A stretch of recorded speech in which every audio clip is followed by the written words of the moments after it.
Okay, so I'd like to welcome everybody to Meet the Candidate. And just as a reminder, our goal is simply to get to know each one of our candidates at a little bit more of a personal level and find out who they really are. And we're going to do all of that in just 15 minutes. So we're going to rapidly go through this. But Philip, I'm going to let you introduce yourself and I'm going to ask you questions. Sure. Welcome, everyone. My name is Philip DeGroat. I've lived here in Mansfield for about 15 years now, with my wife, 2 children who are in the district here, starting school today. So it was a big day, even though a little bit different. Kids starting school at home. So just excited to get going and get the school year rolling. Good. Well, I'm sitting here and I'm looking at you, and I'm going to mention this big elephant in your room, and I see this big honking safe behind you. So I have to say something about it because I know if everybody's like me, we're like looking to see what's all in the background, right? Sure. So tell me about that safe. So it's a little bit of a dual purpose. It is here in my office, which is kind of my outdoor space for my outdoor activities. So it does have some hunting gear in it. It also has a number of hard drives, videotapes from kids' activities over the year.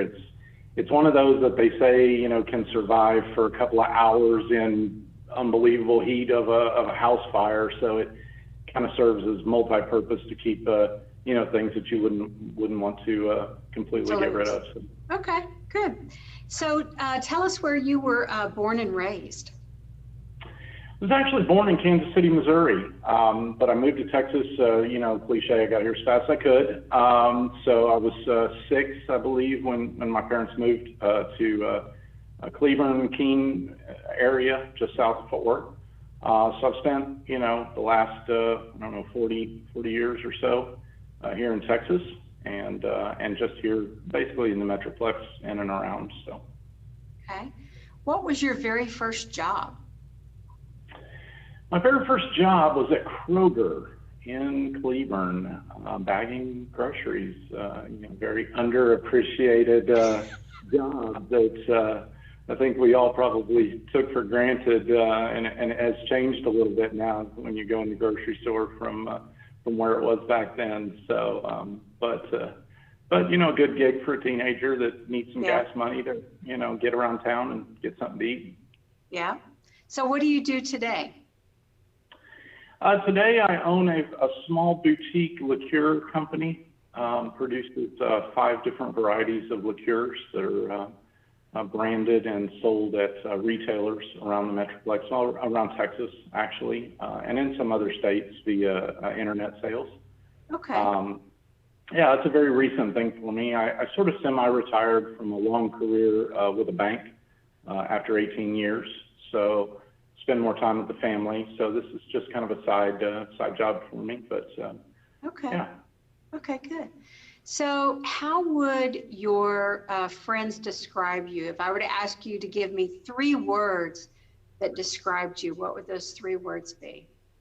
I think the first one's going to be quiet, I think. I am quiet, not so much in a shy way as I just usually kind of reserve saying things for when I have something to say. I don't feel the need, and a little bit of that probably stems from my spouse, who's an attorney, who is very outspoken a vast majority of the time. So, but I think even before that, and we've been married for a very long time. In fact, yesterday was our 24th anniversary. So, congratulations. We're able to celebrate that right here before school starts. And but yeah, I think quiet would be the first one. I think conservative is probably the second one, in most things that I do, not just, from a political standpoint, but just, with the family, with job, with the various things in my life. I think that'd probably be another word that they would use.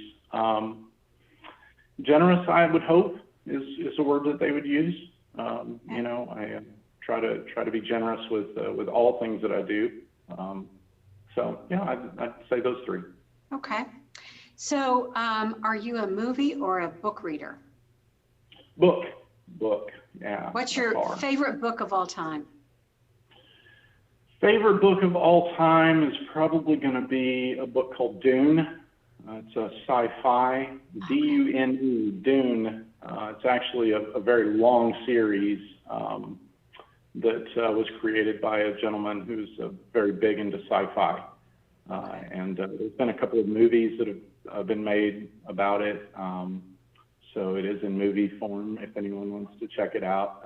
But you need to, I just warn you, you do have to have a little bit of a sci-fi bone in your body to enjoy it. So.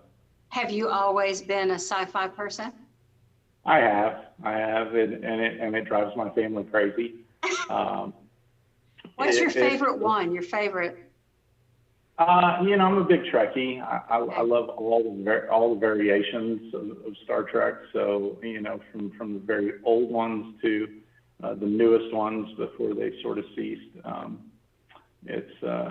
I've enjoyed all of them. So you can often a rerun of that and the family groaning that, you know, there's another rerun of a Star Trek on. So have you ever been to a Star Trek convention? No, I haven't. I guess, you know, I can't consider myself the true Trekkie because I haven't done that. Okay. It's maybe it's a bucket list. Yeah, you know, I enjoy it.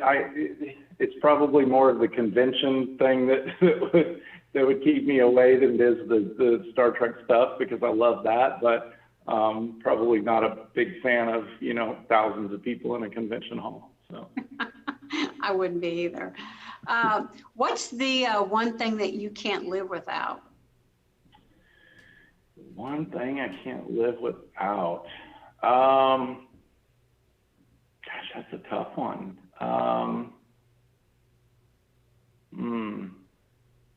Probably my computer.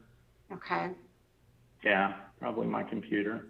I could do without phone for sure. I could do without that, and probably a lot of other things. But yeah, the computer's really the only way that I kind of connect to some of the things that I need to see and do. So. Okay. All right. So if your life was to be a movie, who would you want to play you? Oh gosh.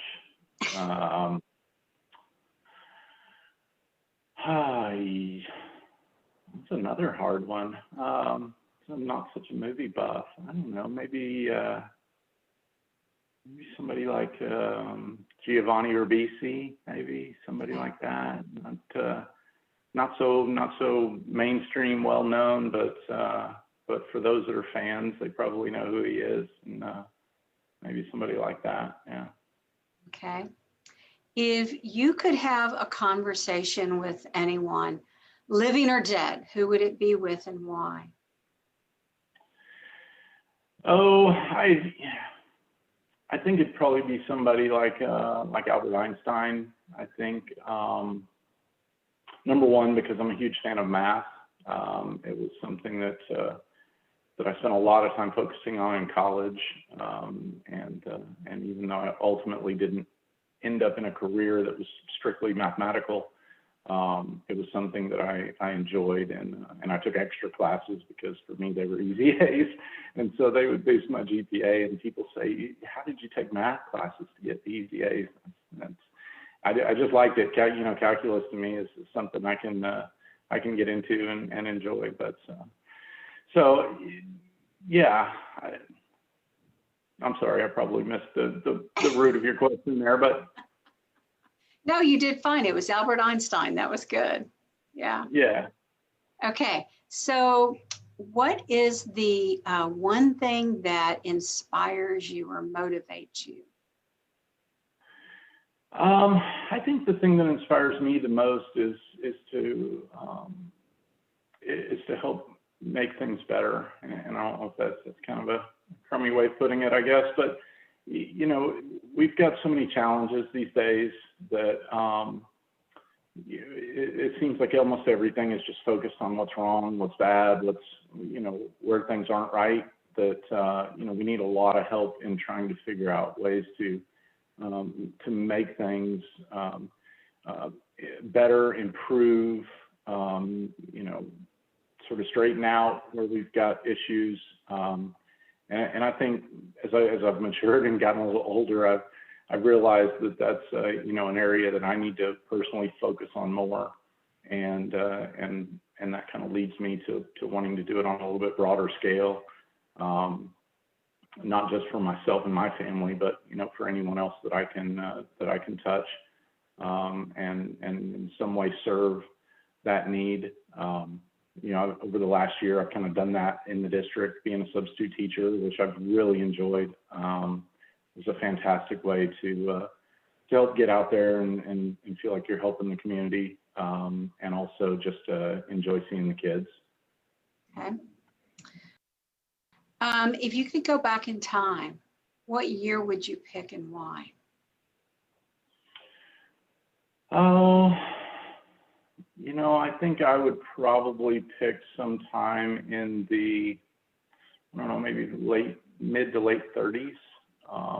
I think that was a time in our country and in the world as a whole that things were rapidly growing, but were also really unstable.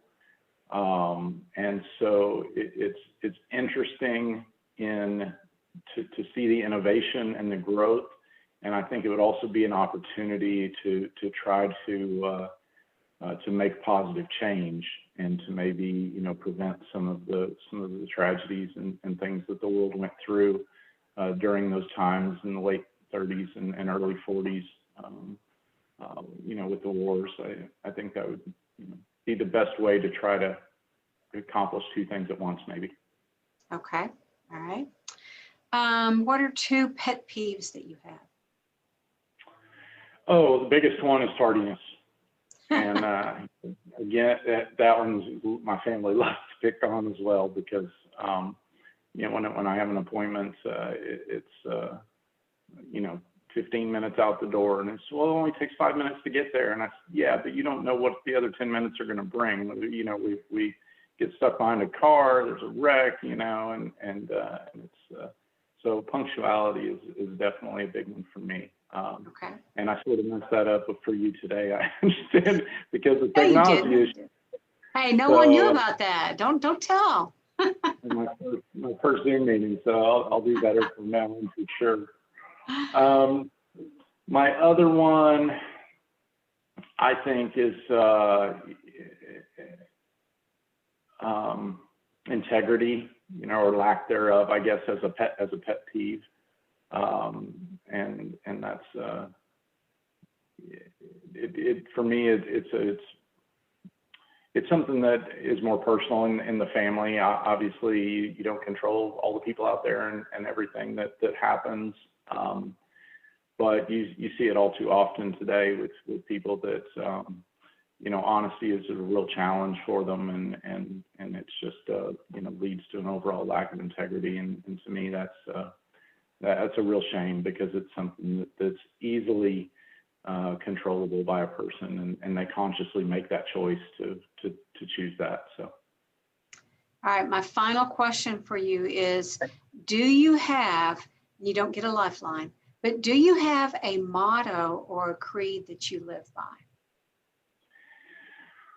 Well, I think it goes along with my last response, and that's always be honest. It's something that I practice, with my family again, and something that I teach to my children. It's not always going to be the easiest. It's not always going to keep you out of trouble. It's not always going to be fun, and sometimes it comes with consequences. But it is a cliche that honesty is always the best policy. But what I've found through my experience in life is that there's really nothing more true than that. And I think if you follow that, in general, you're going to come out on top, despite what you might think would be a better route in not telling the truth. I think if you live by that, then generally everything else is going to fall in place for you. Okay. I thank you very much for your time. And just as a reminder to everyone, our City Council candidate forum will be on September the 24th at 10 a.m. And we will not only go Facebook Live with it, but we will record it as well. And thank everyone, and look forward to seeing everybody soon. Thanks a lot, Philip. I appreciate it. All right. Thank you. Bye-bye. Okay.